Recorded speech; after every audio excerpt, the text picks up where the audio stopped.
Timu cia Kenya nĩ cirekereirie mehariirie ma Mbitika cia mbeu njithi na iria cikarugũrio muthenya wa ruciu kihaaro-ini kia Moi Kasarani.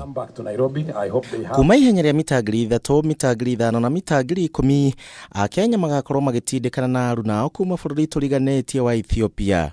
Okay, so far we are well prepared, looking forward for the World Championship under 20, of which it will be held tomorrow. This is one of the biggest moments in my life, definitely. I can't even describe what I'm feeling. I don't even know what I'm feeling. I'm excited, I'm scared. Thĩinĩ wa Mbitika ciothe, Kenya ĩrũgamĩrĩirwo nĩ athaki 46, ona gũtuĩka Zena Jemutai kuma Mbitika cia mwaka wa 2018 kũrĩa Tampere, Finland, nowe ũkuruhanĩtio rita rĩrĩ. Very, very happy to see you here. We are very happy to welcome you to Kenya.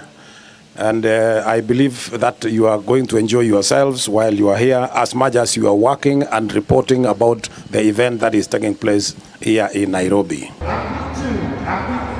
President wa IWF Sebastian Coe augĩte ona akorwo gũtigũkorwo na macambĩki thĩinĩ wa Mbitika cia mwaka ũyũ, ateng'eri mena rĩera rĩega rĩa mũndũ kuonania kĩheo gĩake. It's a big moment.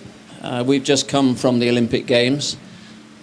That was over 200 countries competing.